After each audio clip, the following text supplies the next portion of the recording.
O livro da revelação de Jesus. O autor desse livro, cujo nome original não é Revelações, é nomeado no começo. Foi escrito por João, que poderia se referir ao discípulo amado que escreveu o Evangelho e as cartas de João, ou poderiam ser um João diferente, um profeta judaico messiânico que viajou e ensinou na igreja primitiva. Seja qual for o João, ele deixa claro no parágrafo de abertura que tipo de livro ele escreveu. Ele chama isso de revelação, ou apocalipse. A palavra grega é apocalipsis, e se refere a um tipo de literatura muito conhecida dos leitores de João, proveniente de escrituras hebraicas e de outros textos judaicos populares. Apocalipse relata os sonhos e visões simbólicas de um profeta que revelam a perspectiva celestial de Deus sobre a história e os eventos atuais, de modo que o presente pudesse ser visto à luz do resultado final da história. E João diz que esse Apocalipse é uma profecia, o que significa que é uma palavra de Deus falada através de um profeta ao povo de Deus, geralmente para avisá-los ou confortá-los em tempos de crise. Ao chamar esse livro de profecia, João diz que é a tradição dos profetas bíblicos e leva sua mensagem ao clímax. E essa profecia apocalíptica foi enviada para pessoas reais que João conhecia. O livro começa e termina como uma carta circular que foi enviada para 7 igrejas na antiga província romana da Ásia. Agora, 7 é um número significativo para João. É um símbolo de plenitude baseado no ciclo de 7 dias sabáticos no Antigo Testamento. E João envolveu o número 7 em cada parte desse livro. Agora, com essa abertura, João nos deu uma orientação clara sobre como ele quer que entendamos esse livro. Apocalipses judaicos eram comunicados através de imagens e números simbólicos. Não é um código secreto que prevê o fim do mundo. Em vez disso, João usa constantemente esses símbolos que são extraídos do Antigo Testamento e espera que seus leitores saibam o que os símbolos significam ao procurar os textos que ele está aludindo. Além disso, o fato de ser uma carta significa que João está realmente abordando as situações dessas igrejas no primeiro século.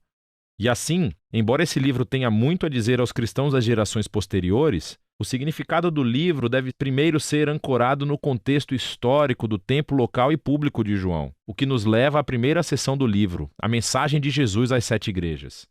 João estava exilado na ilha de Patmos e ele teve uma visão do Jesus ressuscitado sendo exaltado como Rei do mundo. E ele estava em pé, entre 7 luzes acesas. E João disse que isso é um símbolo das 7 igrejas na Ásia Menor que foram adaptadas do livro do profeta Zacarias. E Jesus começa a abordar os problemas específicos que cada igreja enfrenta. Algumas estavam apáticas devido à riqueza e à afluência. Outras estavam se comprometendo. Seu povo ainda estava comendo refeições de rituais a outros deuses e dormindo em templos pagãos. Mas outros entre as igrejas permaneceram fiéis a Jesus e estavam sofrendo perseguição e até violência. E Jesus avisa que as coisas vão piorar. Há uma tribulação sobre as igrejas que as forçará a escolher entre o comprometimento ou a fidelidade. Na época de João, o assassinato de cristãos pelo imperador romano Nero tinha passado e a perseguição aos cristãos pelo imperador Domiciano provavelmente estavam em andamento. E assim, a tentação era negar a Jesus, seja para evitar a perseguição ou simplesmente para se juntar ao espírito da era romana. E Jesus os chama de volta à fidelidade para que eles possam superar, ou literalmente, conquistar. E Jesus promete uma recompensa para todos os que conquistarem. Cada recompensa é tirada diretamente da visão final do livro sobre o casamento do céu e a terra. E assim, essa sessão de abertura estabelece a tensão da trama principal que conduzirá ao enredo nesse livro. Será que o povo de Jesus aguentará? Será que eles herdarão o novo mundo que Deus lhes reservou? E por que a fidelidade a Jesus é descrita como conquistadora? O resto do livro é a resposta de João. Depois disso, João tem uma visão da sala celestial do trono de Deus e a descreve com imagens tiradas de muitos profetas do Antigo Testamento. Deus possui criaturas e anciãos ao seu redor que representam toda a criação e as nações humanas. E eles estão dando honra e fidelidade ao único Criador verdadeiro de Deus, que é Santo, Santo, Santo. Na mão de Deus está um pergaminho fechado com 7 selos de cera. Simboliza a mensagem dos profetas do Antigo Testamento e o pergaminho selado das visões de Daniel. Estes são todos sobre como o reino de Deus existirá aqui na terra completamente como no céu. Mas acontece que ninguém é capaz de abrir o pergaminho, até que João ouve sobre alguém que pode. É o leão da tribo de Judá e da raiz de Davi. Ele pode abri-lo. Estas são descrições clássicas do Antigo Testamento do rei messiânico, que traria o reino de Deus através da conquista militar. Agora, isso é o que João ouve. Mas o que ele vê não é um rei leão agressivo, mas sim um cordeiro sacrificado e sangrento que está vivo, parado ali, pronto para abrir o pergaminho. Agora, esse símbolo de Jesus como cordeiro morto Isso é crucialmente importante para a compreensão do livro. João está dizendo que a promessa do Antigo Testamento do futuro reino vitorioso de Deus foi inaugurada através do Messias crucificado. Jesus venceu os seus inimigos, morrendo por eles, como o verdadeiro Cordeiro da Páscoa, para que pudessem se redimir. Por causa da ressurreição, a morte de Jesus na cruz não foi uma derrota, mas sim a sua entronização. Foi a maneira como ele conquistou o mal. E assim, essa visão conclui com o Cordeiro ao lado do que está sentado no trono. E juntos eles são adorados como o único e verdadeiro Criador e Redentor. E o Cordeiro morto começa a abrir o pergaminho. É um símbolo da sua autoridade divina para guiar a história até a sua conclusão. O que nos leva à próxima seção do livro, os 3 ciclos dos 7. 7 selos, 7 trombetas e 7 taças. E cada ciclo relata o reino e a justiça de Deus vindo aqui na terra como no céu. Agora, algumas pessoas pensam que os 3 conjuntos de 7 juízos divinos representam uma sequência literal e linear de eventos que aconteceram no passado ou poderiam estar acontecendo agora, ou ainda acontecerão no futuro quando Jesus voltar. Mas observe como João uniu todos os 7. As últimas 7 taças saem da 7ª trombeta e do 7º selo. E as 7 trombetas emergem do 7º selo, como as bonecas matrioscas, cada 7ª continha as próximas 7. Observe também como cada uma das séries de 7 culmina no juízo final e elas têm conclusões correspondentes. Portanto, é mais provável que João esteja usando cada conjunto de 7 para descrever o mesmo período de tempo entre a ressurreição de Jesus e o futuro retorno de 3 perspectivas diferentes. Então o Cordeiro morto começa a abrir os primeiros 4 selos do pergaminho. E João vê 4 cavaleiros. É uma imagem do livro de Zacarias, capítulo 1.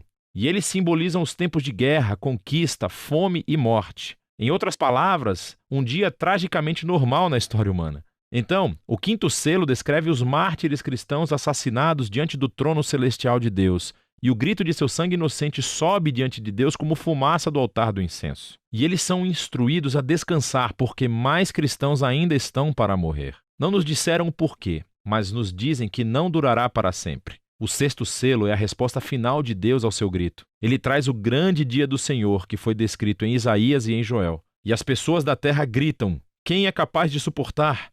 Então, de repente, João faz um intervalo para responder essa pergunta. João vê um anjo com um anel de sinete vindo para tocar uma marca de proteção nos servos de Deus que estão suportando toda essa dificuldade. E ele ouve o número daqueles que são selados, 144.000. É um censo militar como o do livro de Números, capítulo 1. Existem 12.000 de cada uma das 12 tribos de Israel. Agora, preste atenção.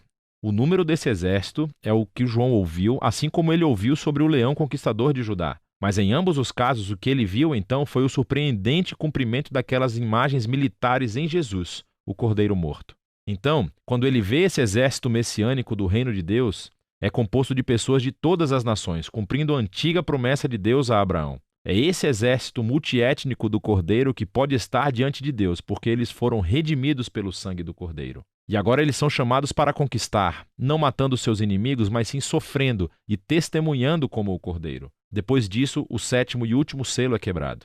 Mas antes que o pergaminho seja aberto, as 7 trombetas de advertência emergem e o fogo é tirado do altar do incenso. Simboliza o grito dos mártires e é lançado na terra, trazendo o dia do Senhor à sua conclusão. Agora, com as 7 trombetas, João recua e reconta a história novamente, dessa vez com imagens da história do Êxodo. Assim, as primeiras 5 explosões de trombeta repetem a praga enviada ao Egito.